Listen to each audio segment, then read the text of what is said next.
Welcome, gamers, to this week's episode of Last Call Gaming. We're on episode number 127. Today is April 1st. My name is Craig Perales. Joining me, Manager Montemare.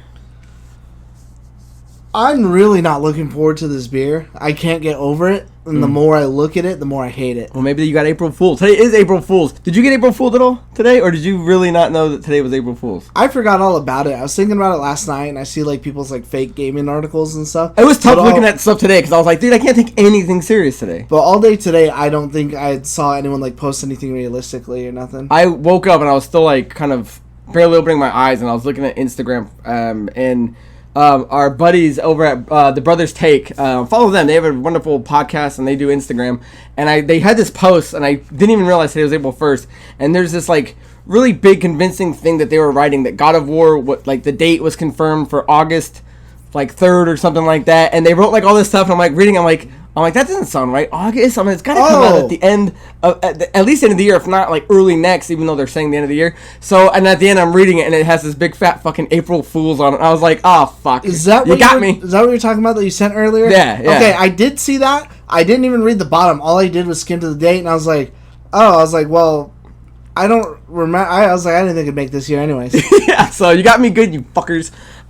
So, guys, before we get into the episode, if you're watching on YouTube, make sure you guys hit like, comment, and subscribe. And if you can, share it with a friend. If you guys are checking us out on any of our social media, our Linktree link is in the description. And if you guys are listening to the audio-only version of the podcast, check it out wherever you can find it. But Anchor is the home, and you can support us there as well. So, you chiming in? Share us if you care about us. And review us if you... review us. I don't know. We do drink beers on the show, guys, so if you ever want us to drink any recommendations, feel free to leave it in the comments, or you can email us at lastcallproductions@gmail.com. And this one comes from Danielle G, and this is the Sippin Pretty beer. It sits on an 83 This beer's score. an 83? It's an 83. After those first two sips, I don't buy it, which is good. We use Beer Advocate to rank them. It is from the Odell Brewing Company in Colorado, United States. It is a sour, fruited kettle sour, which I don't think I've ever had that. It's a 4.5% in alcohol. It is active status, and it says the notes are loaded with our unique blend of acai, guava, and elderberry, and balanced with a delicate addition of Himalayan pink sea salt. This beer pops with a bright ruby color and a refreshing tart finish. I always get mixed up with that word, but I think it's pronounced like acai. Acai. Did I mess it up last time? I said acai too or something? I always say acai, but I'm pretty sure it's like acai because that's like what's the acai bowls or whatever that you get. This beer ACAI, however you want to tastes like hell. I really am not a big fan of it. We had a big laugh earlier, and I literally spit it up, and it came out my nose. And let's just say it wasn't a pretty sight. I didn't know if it was because you accidentally spit on the table or just because the beer was right there. Like the smell of it got like really strong. I'm like, man, this stuff sucks. So, Danielle G, thank you. I mean, you might have gotten us sipping pretty, but we're definitely not sitting pretty drinking it. So, feel free, guys, to recommend a beer. Again, send it down in the comments below, and if we can find it, we will pick it out. So, before we get into our main stories, guys, we'd like to do What Are You Up To?, where we take a quick second, talk about if there's anything we've been watching, if there's anything we've been playing, or any event we might have coming up. So, Andrew, what are you up to? I've actually been behind on a lot of things, as usual, as always, but I did actually start Vikings. I know it's kind of an older show. I never really cared about like Norse mythology, and I felt like that was almost confirmed when I played like Assassin's Creed Valhalla. I was like, dude, this sucks. I'm so uninterested. Like, I really just don't give a shit about this game.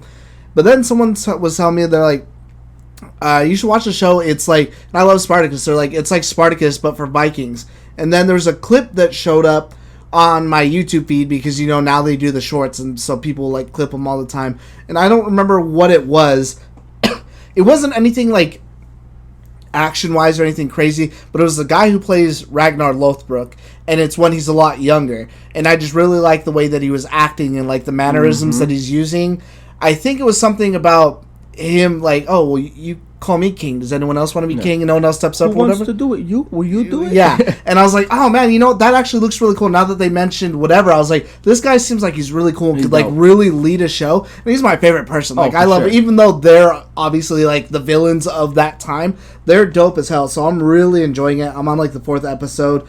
I've just been slamming out Elden Ring, thank you to anyone out there who's been catching my streams. Today, hopefully, provided I don't get my ass kicked by any boss for like ever, should be like my final session, and then I just got to go through and 100% some stuff. So today should be my final stream, hopefully. I decided after beating this, even though I did play Tunic, I want to do that Final Fantasy Strangers in Paradise next. Hey, good luck! Because that game doesn't look good, and I feel like I'd rather get that out of my way and then end it with Tunic. And then tomorrow I will actually be in Vegas going to see Silverstein, Beartooth, and the band. I'm really going to go see the Devil Wears Prada. So if any of you guys are going to be there and happen to see me, come say hi. Let's have a drink. Nice. That Vegas trip does sound like fun. So as far as what I've been up to, I've been trying to watch more documentaries, and on Amazon Prime they have a really good one called Lucy and Desi, which is directed by Amy Poehler. If you're familiar with her, she's the star of Parks and Recs. She's the one that's always hanging out with Tina Fey. Yeah. And what it's about is it's about kind of recapping the glory days of I Love Lucy, and I'm a little older than Andrew, so I have a taste for that because I Love Lucy. My mom was, she was watching MASH, I Dream of Jeannie, Bewitched, I Love Lucy, so all those shows kind of sit with me, and so when I'm watching it, I'm like, man, this is really good, because I thought it was just going to be like a recap of the glory days, but like, it takes a pretty good dive into like the behind the scenes, and you find out like where she came from and how she originally started off as like a model, how Desi Arnaz came out of Cuba, and like his family was actually really wealthy, but like when the Colombian riot started happening, like they had to get out or they were gonna die, so he came here like as like an immigrant that was like forced out, like a refugee. Yeah, you end up exactly like a refugee, and you end up finding out that, because I never knew they made a company called Desilu, that was like their studio, ended up making a bunch of shows that I never really thought about, and it gets into like the fighting behind the scenes. At one point, like I didn't realize they were the ones that invented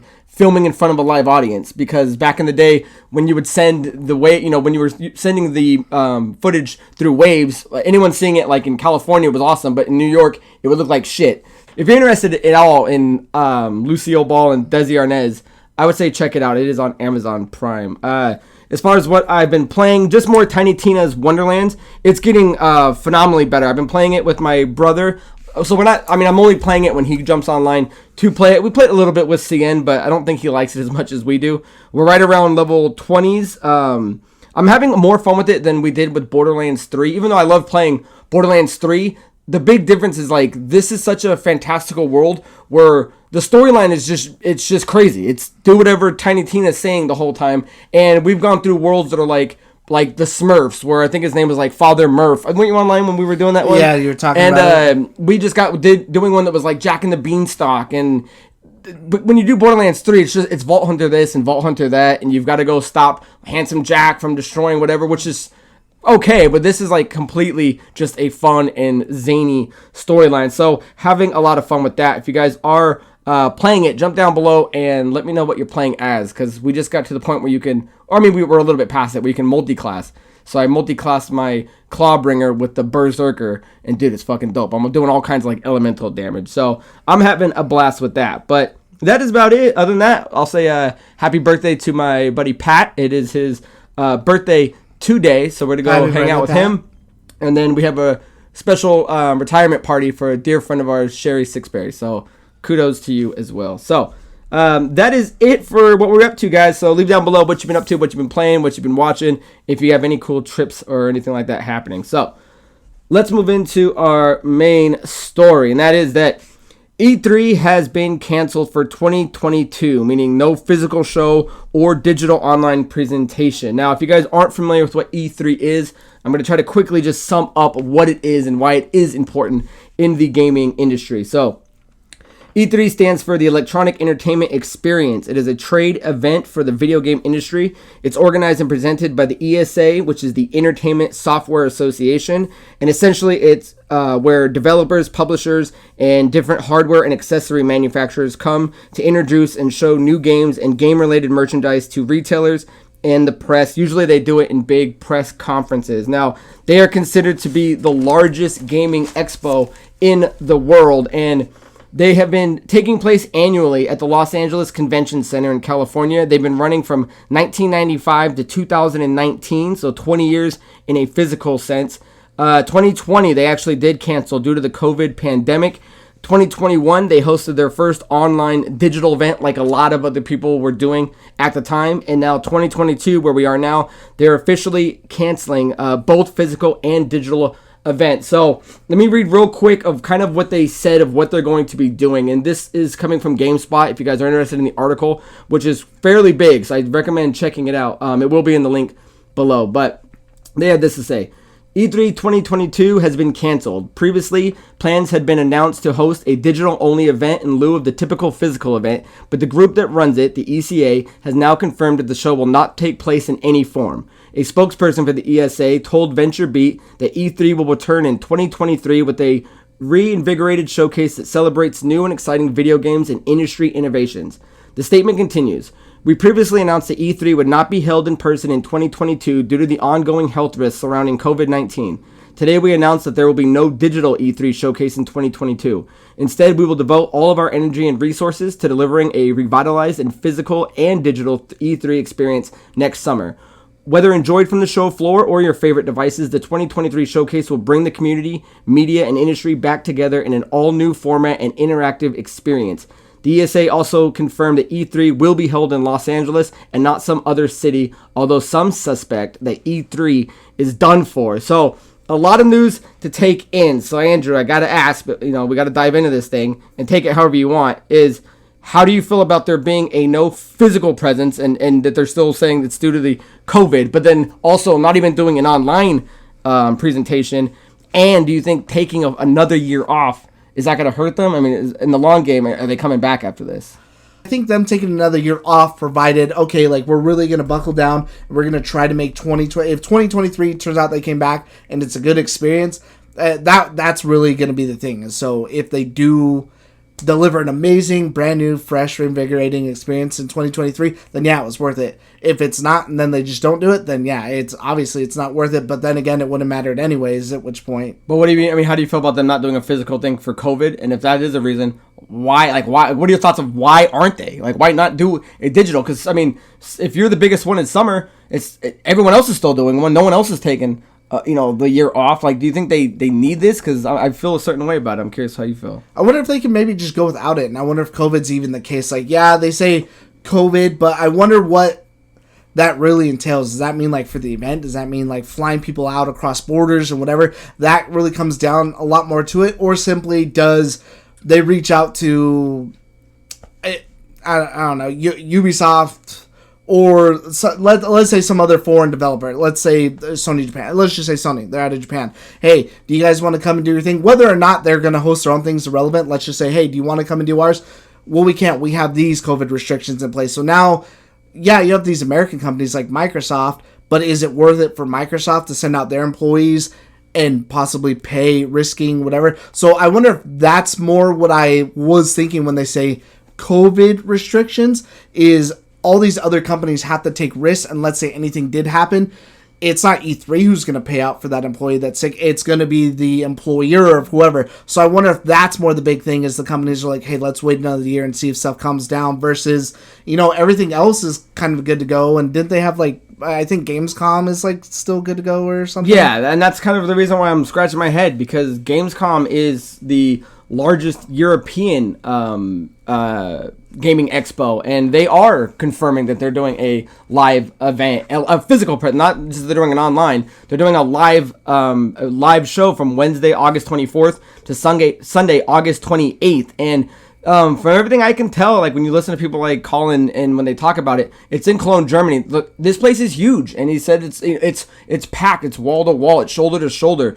So that's why I'm just like, if they're still going to use the COVID excuse, not to say there isn't an excuse. I mean, if that's the stance you want to take, then by all means do it. If you feel that the safer way to do it is to not do a physical one, then that's fine. But when the second biggest one in the world is doing it, then I have to go, okay, well now I don't know if your argument has legs to stand on, because there's plenty of other events that, especially there's been a couple, even I think PAX East is still doing theirs in Boston. Gamescom is doing theirs. So as far as the physical thing goes, I'm not sure, because like Andrew was saying earlier, is up until 2017, you had to be in the industry to get invited to go, or to at least apply to go to E3. After that, it was open to the public, and I would just say, why not just close it down from the public? And instead of Microsoft sending or IGN sending 13 people to go cover something. Send 2. I still feel like the event could be done with a live floor room. Just minimize the people and just say you need a COVID test.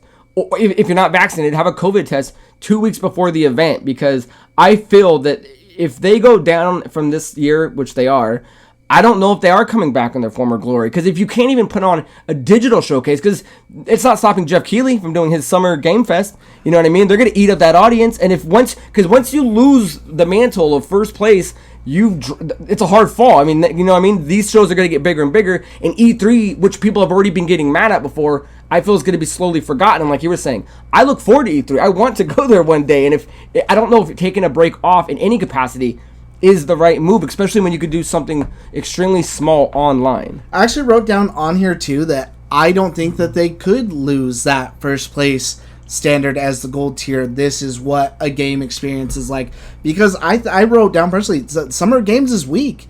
I don't feel that like. But now they have a void to fill. Now they have to, because they've been slowly getting. Keely's, she's getting, but you know what I mean. He's progressing. It's not like this year was shitty compared to the last one. To the last one, it's like they get better. They're not E3, but take E3 off the board. Now you got shoes to fill. And that's the thing. If he can deliver this year and make it a truly great experience, and actually put out he'll have like 1 to 2 bangers, and it's not like banger like all big stuff, then sure, maybe he could take it over. But if not, then it's almost going to be like, you know, last year everyone thought Battlefield is going to come out because Call of Duty fucked it up so bad, and then Battlefield fucked it up. So if Geoff Keighley doesn't really capitalize, then it doesn't matter, because not only does he have this as far as his bangers that he's got to represent too, but then he has his end of the year show. Like, okay, where do I place these deals to? Right, but a lot of people like to wait to E3, and if there's no E3, what's the only other summer thing to reveal it? As I'm saying, he may have never had the opportunity because there was always E3 to reveal your shit on. If E3 is not going to be there, then everyone's going to be watching the summer. I'm saying, like, this is his time to shine. E3 always stole the glory, but if you're not there, then I don't know. I think this is his time to kind of take it over. Not that I want E3 to do it, or that I even really like the Summer Game Fest. It's just, and I'm not even sure how many more of these digital, because Jeff Keighley's summer thing is digital. I don't even know how many of these we really need. I mean, I'm not opposed to them, but I don't love them. I like watching physical floor show events, and it's just, if Gamescom can do it in Europe for 4 days, I'm not sure why a small, condensed, restricted E3 couldn't exist in any presence. But I do like what they're saying. Give us time. Let us, revitalize. We've got something in store for you next summer. But I mean, a year and a half, man, is a long time to be not talked about. If I'm really kind of bringing it to a head too, I don't think any of the shows are really necessary. Like, take E3, take Summer Games out of it, and fuck the press. Who cares about them? Because people are going to write about what's news, whether they get it early or not. They're not entitled to anything. Especially when you got awesome podcasts like this to listen to. Yeah. So yeah, we're going to cover it just the same. So, what's to stop? Hey, you know what? We're not going to partner with whoever. We're going to now claim every year as June is our month, no matter what, or July, Microsoft. We're going to have our own, just our digital showcase, almost the same thing as like what they do with E3, just a big digital 2-hour event. And let's get it out of the way of everyone else. So July is now our year. Every single year, someone's looking forward to July. The same way people look forward to, usually Sony has something big at the end of the year. And I mean, they've been doing their little showcases, but what's to stop them from saying, okay, we'll take this part of the year and then you take that part of the year, and then you just sparse your little digital showcases, but you have your big stamp every year as this is our time. Yeah, because that's all I really care about is that. I mean, so at the end of the day, do you think if they're not going forward, do you think there will be an E3 next year? Do you think they're going to stick to their guns and it will be revamped, revitalized, and refreshed? They'll change it to R3. Yeah. Do I think so? Probably not. I think it'll come back and maybe people will still complain as ever. I don't really know what they could do to make it reinvigorated or fresh. But I mean, there's brighter minds for that than me. But I would love to see it come back, and I would love to see it succeed. Yeah, it's weird because the ESA is all lobbyists for this kind of thing. And if I'm not mistaken, a big portion of what they get paid is based on renting out floor space for E3 or digital online space for E3. So not doing one, I'd imagine, hurts their budget. So if you're going to take off a year and lose all that money, what I don't know what you got in the bank, but are you starting from scratch come 2023? So I mean, because this just happened a couple 2 days ago. We learned that they're not going through. So I'm sure over the next week or so more things are going to pop up and kind of hint at what they're going to do. But as for now, do I think they're going to come back? I got a bad feeling that they're not. I like what they're saying, but how else could you say it? It's not that they're saying, hey, we're retiring. They're just saying, hey, unless they did this is an early April Fool's joke, and then tomorrow they go, nah, we're just playing. E3 is coming back full physical. They could, but I mean, who knows too? Maybe they just didn't have enough people there. Like, maybe Microsoft said they didn't want to do it. Yeah, Sony already wasn't doing it. Nintendo really hasn't done too much with it. They do kind of their own, like, treehouse, like, small event, but they don't have, like, a big showcase. EA didn't do it anymore. So let's say you take out, maybe Ubisoft and Capcom just decided, hey, with everything going on, it's not really worth it for us this year. Then who else do they have? As long as they could secure Xbox and Microsoft, then that could be that any show Microsoft gets on, they're still in it. They're going to show off first-party Microsoft. They're going to show off the Bethesda stuff. They're going to show off, Activision stuff. So I don't know. This could have been a really good time for them to shine. So if push comes to shove, I'm hoping Keighley at least does something for the Summer Game Fest. I think when you're saying that this show is the greatest show in the greatest show of all time, and you don't have Sony and you don't have Microsoft, I don't know what the fuck you're talking about. I don't know what the fuck you're talking about. And I couldn't Bungie? Yeah, Bungie? All right. So, guys, anything else you want to say about that? No, hopefully it does come back.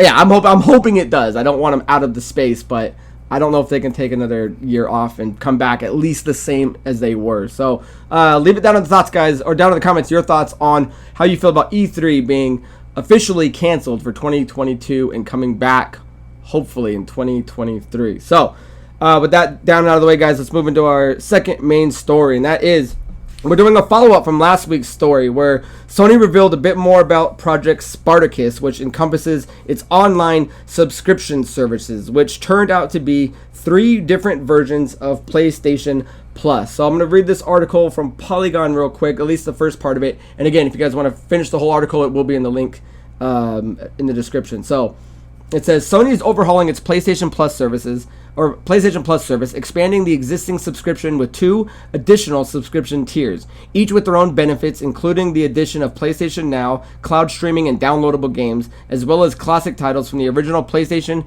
PlayStation 2, and PSP. Starting in June, Sony will offer 3 tiers of PlayStation Plus: Essential, Extra, and Premium, which is stupid naming. The Essential version will effectively be the PlayStation Plus that subscribers know today, offering 2 monthly downloadable games, cloud storage, and access to online multiplayer. PlayStation Plus Essential will cost $59.99 a year, the service's existing price. So right off the bat, like I said, I don't like that they're naming this, because why is PlayStation Plus, why is there a tier called Essential when it could just still be called, it's literally, they didn't change anything. It's still PlayStation Plus. So why isn't it just PlayStation Plus, Extra, and Premium? And I don't like that there's 3. I really think they should have just, it's like Gamepass. Gamepass Ultimate. PlayStation's stumbling. It's like they're taking a page out of Xbox's thing where, like, you're over-naming all these different things. It should have just been PlayStation Plus and PlayStation Premium. It makes no sense, too, because Essential means you need it. Extra means that you don't need it. So now it's out of order, because when I was reading it, I kept getting the names like mixed up. Oh, dude, this whole which one was which? Yeah, I like wrote down my chart here too, and I'm like, well, what even comes with Essential? And that's the weakest out of the bunch, and that's Essential. Or maybe this is all you need, and it's the Essentials. Everything else is just extra. I don't know. I would have preferred, if you were going to name it with the 3 tiers, why didn't you keep it with your trophy system? Bronze, silver, gold. Yeah. So what they did is PlayStation Blog announced what it's going to be. So Project Spartacus was never anything that was going to be Game Pass. It was essentially just an overhaul of premium PlayStation Plus, pretty much kind of integrating PS Now and adding a couple more things. So what they did is the price that we quoted last week is a little different, and they now have full prices for Europe, UK, and Japan. So if you guys are watching the YouTube version, it'll pop up and you guys can see those prices. But the benefits for the PlayStation Plus Essential are the same benefits that PlayStation Plus members are getting today. 2 monthly downloadable games, exclusive discounts, cloud storage for saved games, online multiplayer access. And that is $9.99 a month. The next one is going to be the PlayStation Plus Extra, which gives you everything that Essential had. Plus, it adds a catalog of up to 400 of the most enjoyable PS4 and PS5 games, including blockbuster hits from our PlayStation studios, yada yada. And that's going to start at $14.99. And then the last one is Premium, which provides everything the other 2 had. Plus, it adds up to 340 additional games, including PS3 games available via cloud streaming, a catalog of beloved classic games available in both streaming and download options from the original PlayStation, PS2, PSP generations, and cloud streaming access, and time-limited game trial starting at $17.99 a month, which I think the last week they were saying it was going to be like $19.90 a month. So I don't even get the price jump. It starts at $9.99, jumps up $5, and then goes up another $3. So I don't even like the way that the structure of the payment system is going to be. Yeah, I just don't think that these tiers, like for how they are, make sense. I really think you could have just combined the extra and the premium and just called it what it is. Because like if you really break it down, and again, some of this is I've been reading online too to see, kind of gauge people's opinions. I know with the Plus, people are more upset because, as it were before with PlayStation Plus, just the basic, the only plan they had, you got more than 2 games because you used to get like, I think it was a VR game, a PS5 game, and like 2 PS4 games. 2 PS4 games, and when they were doing them Ps or Vita games, and then they cut that down, and I know people were upset. But now it's just 2 games, so you're already losing out on what you were getting before. The PS4, PS5 games, whatever, that's fine. The bigger thing is who's going back to really play like a PS2, PS3, or a PSP game, especially with like I'm going to use my modern console to go back and play. As nice as it is that Xbox does some of that stuff, I don't really go back and play any of those games, and I don't really know which games are on like PS2 or PSP that people are like, it's not KOTOR, where there's nothing like it, and that was the all-time pinnacle, especially when you've got, the Grand Theft Autos just got remastered. Mm-hmm. Those were arguably the biggest PS2 games, and Metal Gear's already been redone too with the HD collection. Trying to think of what else. Crash Bandicoot, Spyro, a lot of those big games have already been. Final Fantasy VII, there's a remake. They've already been redone, reported, and a better version. But I think the bigger issue with that, and I haven't personally played it, but I see a lot of people bringing it up online, is that with those classic games, it's all using like their cloud infrastructure, and I guess it doesn't run that well. I've heard that it runs like shit, and that's something a lot of people are saying, because at least when I do it on Xbox, I can download it and it plays just fine. I don't have any problems. Yeah, the biggest thing with Sony, and it's fine that they want to try this, and it's pretty unfair that people are trying to compare it to the Game Pass. But when there's really nothing else besides Nintendo's online, that's all that's all you're comparing. But it's not apples and apples; it's apples and oranges. Xbox is a completely different model structure, and PlayStation is taking a different approach. They can't offer, at least yet, day and date games the way Xbox can do it. They can't, but like Andrew's saying, there's only so much backlog you can really do with these things. So I don't think it's fair to compare them, because there are people that do want to just play those old classic games and have it in their catalog. But the thing is, PlayStation never really does anything good on like a software or network position. It's all, everything they've ever done. PS Now ran pretty shoddy. PS Home is gone. There's a lot of things that they've done where their infrastructure isn't really that great, and now you're offering 3 different things that I'm supposed to just be like, oh, these are all going to run smooth. You're telling me that you got games on the PS3 that run like dog shit, or I can't link up. You're going to run PSP games now? So, I don't know. I'm nervous that they won't even be able to execute properly, especially because it comes out in 2 months. But people are comparing it to Game Pass. So, I do want to bring up just a couple of things that compares the PlayStation Plus plans with Game Pass. And if you guys are watching the video on YouTube, it also shows Nintendo Switch, but we're not going to compare that because that is just not even in the same ballpark as these ones. So you get compared when you have your own party chat. Yeah, please. That's not an app. The biggest thing that we're looking at here is that there's the price per month. So we broke it down. There was $9.99, $14.99, $17.99. Where Game Pass just has the 2. The $9.99 for the console and PC, and then the $14.99, which is Ultimate, which includes Gold, right? That's really the only upgrade to it. One of the big differences I was noticing, though, is that, and I kind of forget about this, is that Xbox doesn't do an annual price. They are ripping you apart month to month, because at the end of the day, you can save a lot of money doing, even if you did the premium and you're paying the $120. So the premium goes $59.99 a month for Essential, $99.99 for Extra, and $119.99 for Premium. But if you do a year's time on Game Pass is $14.99, you're paying $180. So, there are ways to game the system. If you're clever enough, there are ways where people have been playing $1 for Game Pass for years, and there's plenty of ways to manipulate it. But if you aren't, and grandma's paying for this for you, every month, you're paying a lot more. So I didn't really notice that because this chart is from IGN. So if you guys are interested in it, check it out and you can see more of it. But that alone, I was kind of like, that is a big difference that Xbox is not doing an annual plan. None of them are doing a family plan at the moment. We will touch on Xbox's family plan coming up here in a bit. Additional perks, they go on to show a bunch of different things, but I mean, I don't really see too much more of a difference outside mainly being that Xbox is able to do day and date games. And when you look at them going, Call of Duty, Halo, Skyrim, day and date compared to, I can go back and play Final Fantasy VII on PS1. I can go back and play Metal Gear Solid on PS1. It's not fair to compare because it's just, you can't compare that. You can't compare nostalgia with now, right now. So I think they'll do good. Diehard PS fans will probably at least stay on the essential, but I don't know how much there is to do after, because once you beat those games, now what are you doing? Are you going to keep paying almost $20 a month for what? I don't know. I do want to note, too, because I don't see it in this chart, and I don't really know why they didn't include it. What? Is that when you pay for the Xbox Game Pass, that does come with EA Access as well. Yeah, yes, it does. And that's where when it did the trials, so you can do EA Play games on Ultimate and PC for their game trials, where PlayStation will have an open catalog of game trials. So yeah, but then you still get whatever EA has added to the vault. So like all the Battlefields, all their older games, whatever they add. I do have something here that I actually printed out because I know you like quotes. And this is actually from GameIndustry.biz. This is an interview, or just like a short thing that they did with Jim Ryan, CEO of PlayStation, of course. And I'm not going to read the full thing, but what's important, this is about the day and date games, because that's obviously the biggest comparison. That's what people are really like kind of crying about out there.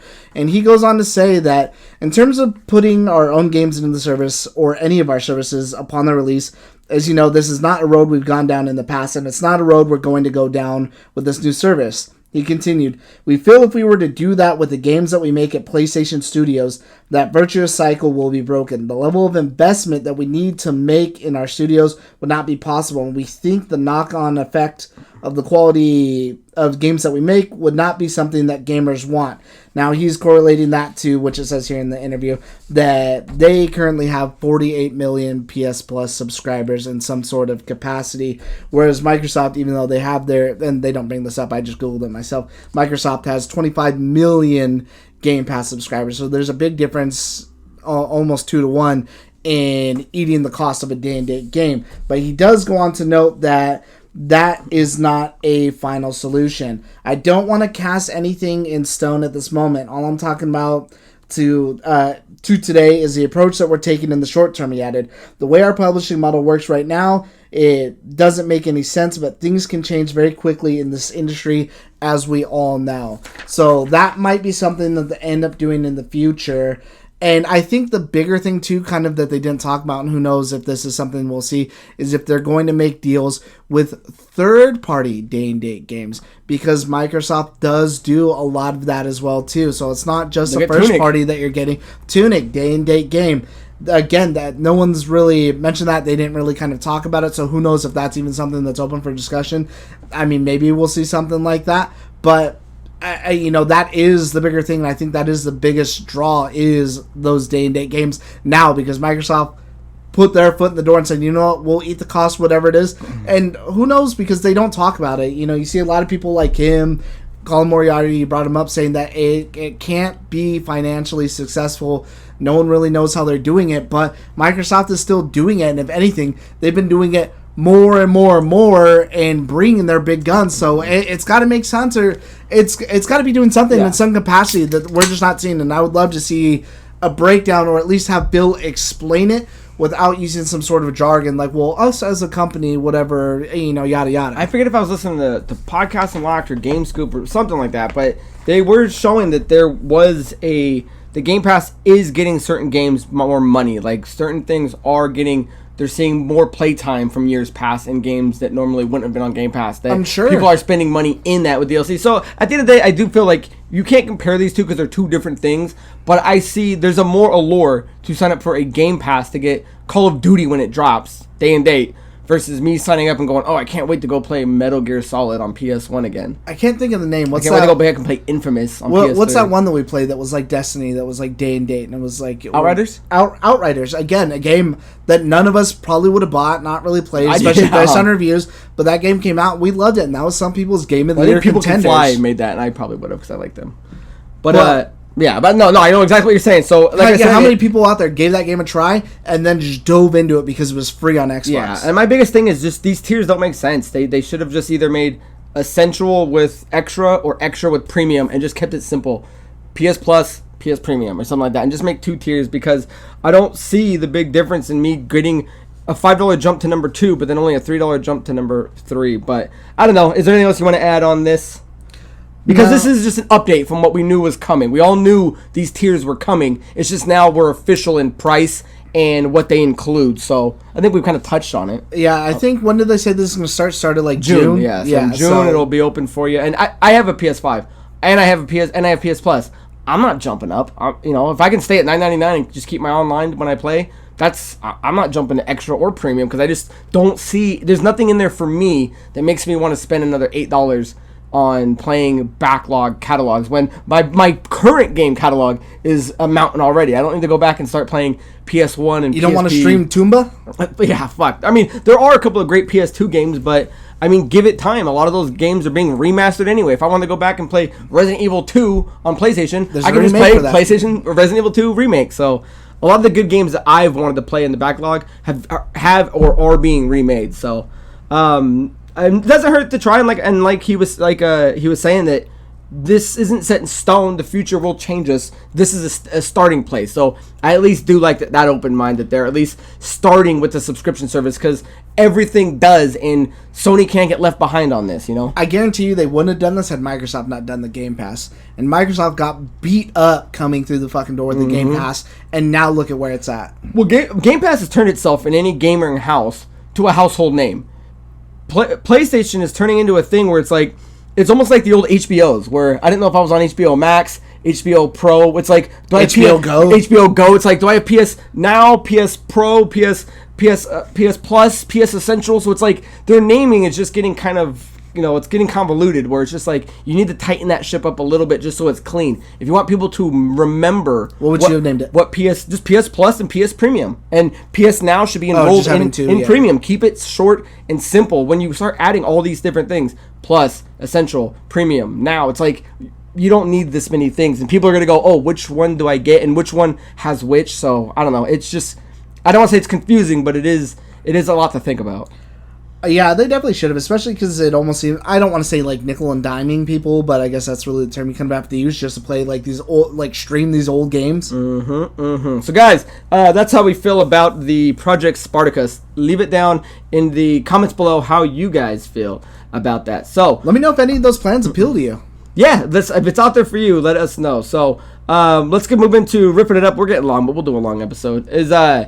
I'm gonna go first on this one because this kind of piggybacks off of the thing we were just talking about. So Xbox Game Pass is set to receive a family plan later this year, which I thought was pretty interesting. Announced almost instantly after these plans were revealed. Exactly, yeah. So once Sony did theirs, they kind of dropped this. And this article is at a GameSpot, and it says, the family plan will reportedly use Microsoft Family's account system already in place for Office 365, and up to 5 players within the same country can share an entire library on a single Xbox Game Pass family plan subscription.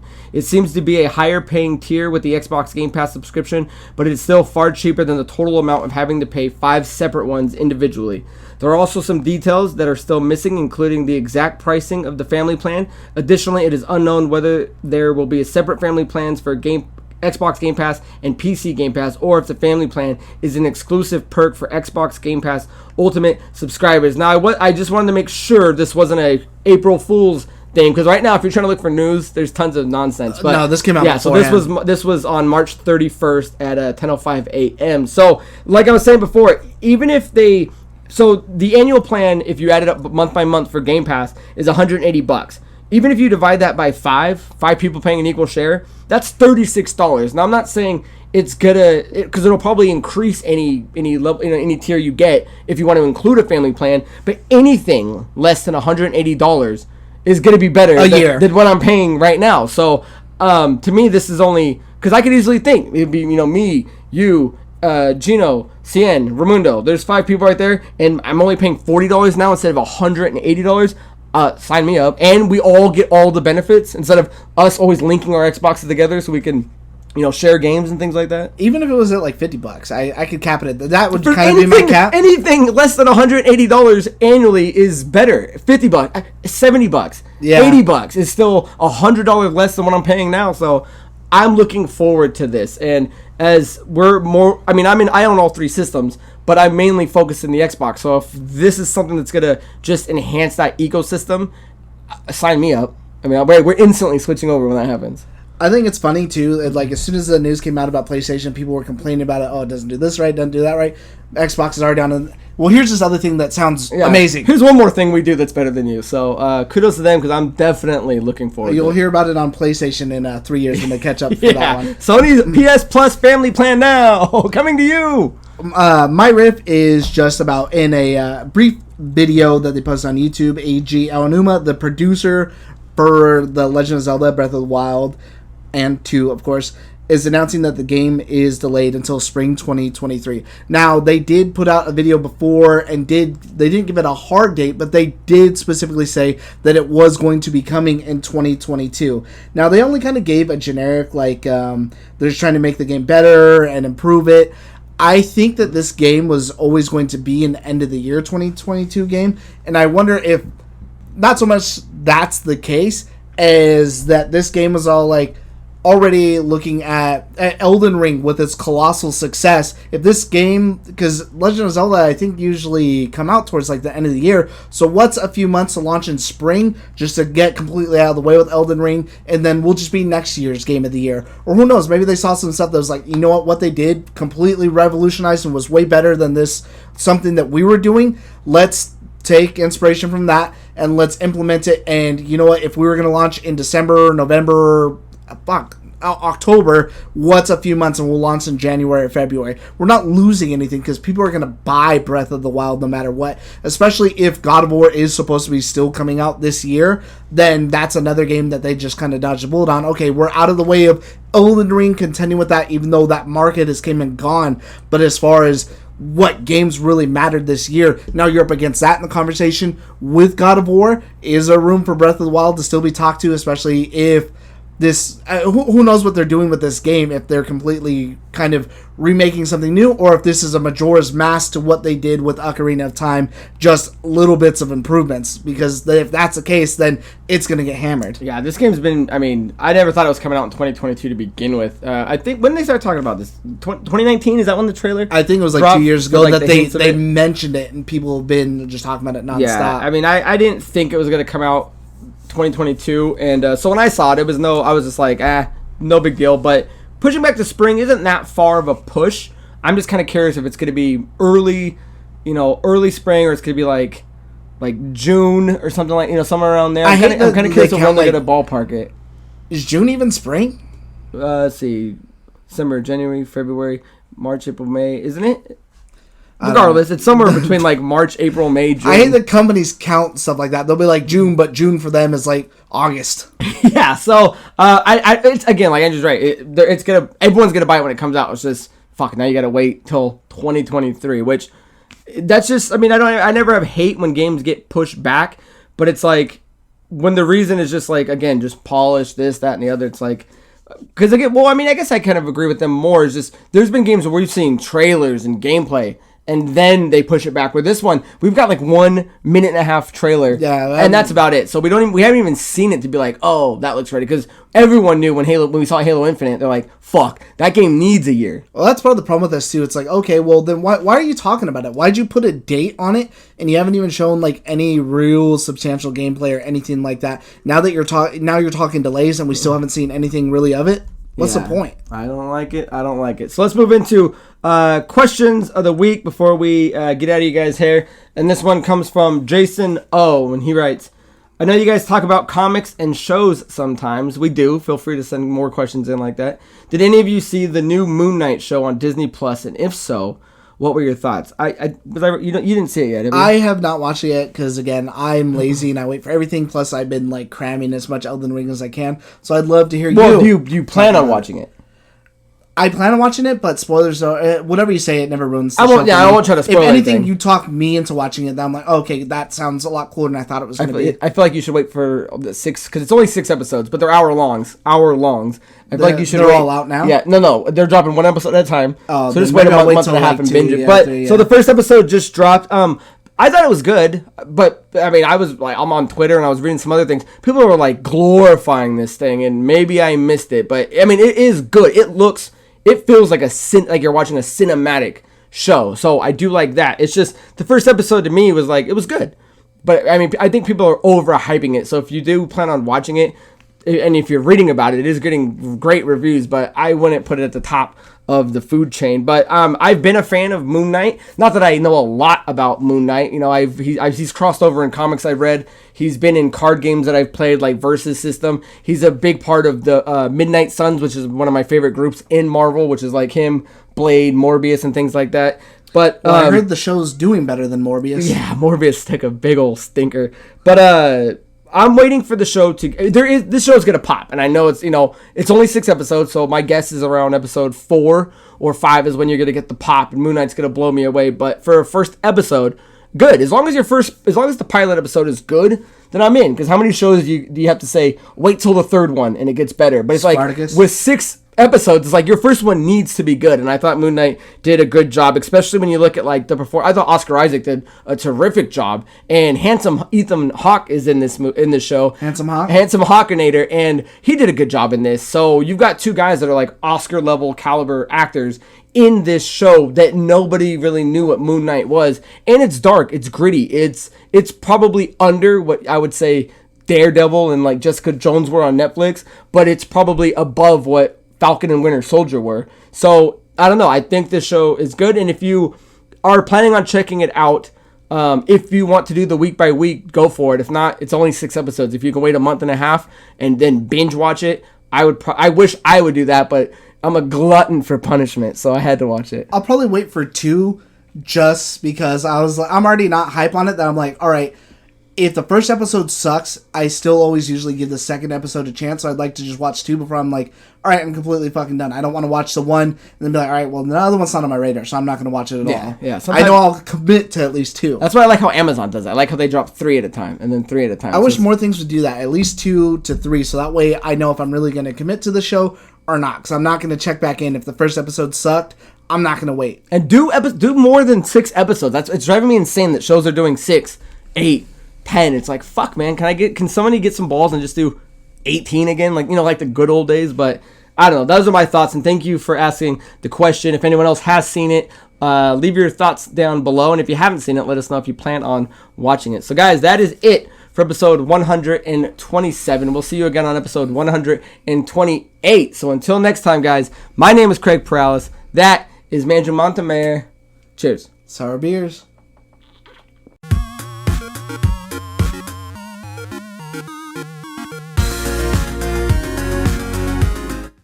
Okay, so continuing our question. So it was 13 questions before, but I thought that was kind of getting a little long, so I cut it to 8. So just in case anyone was unfamiliar with it or saw in the last couple ones, our questions is simply me asking, or Andrew when he does it, just a question, this or that. And I don't have to say, I'm not saying anything else. It's not saying that is it better, is it worse, blah, blah, blah. Whoever is answering needs to give me whatever context they interpret it, and then a little backup of why. Right? You remember the rules, right? Yeah, but I completely forgot you were going to ask me about the 13 questions. I thought you were ready to go into a conversation about 13 Ghosts. I was like, all right, I like where this is going. I love that movie. Okay, so 8 questions for the SideReel. Number 1, Ryu or Ryu? I pronounce it Ryu, but I know canonically, and I prefer when they say Ryu. Like, if I were to watch a movie or something like that, I would prefer them to say Ryu. Excellent. Spring or summer? Man. I summer out here for the swimming. I'm a nice like sweater person, and actually in the spring it's too hot here anyway, so summer. Summer. All right. Always hungry or always thirsty? I think I'd rather be always hungry than always thirsty because I can go to bed hungry. Like, I can go a whole day hungry. Like, if I'm thirsty, I'm dying, I'm not doing anything. Gotcha. Salt or pepper? I put pepper on everything. I put a shit ton of pepper on everything. Oh, you're a heavy pepper man? My mom's a heavy pepper. When I make, like... A heavy pepper one? When I, like, make mac and cheese, sometimes I'll, like, take the lid off the pepper because it comes out too slow just so I can get it in there. Oh, that's funny. Ninja Turtles or Battletoads? Turtles better. Turtles. That's it? Really quick, back to the pepper thing. Yeah, Okay, I don't have sure. much to say about them, but when we go out to eat, I normally don't let the people do the pepper on my thing because it takes too fucking long, so I like so much that I just do it myself because otherwise I'm embarrassed for standing Well, there. and I feel like you could easily over salt something more than you could ever over pepper something. I mean, you could definitely do both on one, but I feel like you could put a lot more pepper on something than you could salt before whatever you're eating tastes off. Is that fair? I think so too. I feel like, yeah, because too much salt can like ruin anything. Too much pepper, like I could live with that. Number 6. Donald Duck or Daffy Duck? I like Daffy Duck more. I like the idea of Donald Duck's TV shows more because you have like or DuckTales out of that, and then the like Darkwing Duck. Even though that's not really a part of it, but I almost kind of feel like it. I think it's all the same universe. Yeah, you kind of get like all Scrooge of McDuck. those cooler things, whereas Daffy Duck really doesn't have anything. But Yeah, you're thinking of the Quack Pack was the. Oh yeah, maybe Yeah, that's they what I'm did- thinking of. Sandlot or Mighty Ducks? Sandlot all day. Really? I thought in my head, thought for sure you were gonna do Mighty Ducks. I've seen Mighty Ducks maybe like once. Who Maybe who the even fuck am I twice. thinking of that's always quoting Mighty Ducks? Is it CN? It's not me. All right, last one is iced tea or ice water. Iced water with lemon. Cause it's got to be a good. I'm super snobby when it comes to tea because I kind of barely developed my taste for liking tea over the past like 2 years. Top is peach tea, but I'm super picky about how it is. So like You can't usually, go bad with good ice water. yeah, ice water you can't really fuck up. But tea, there's a lot of shitty teas out there. Nice. Well, those are the 8 questions. Leave your answers down below.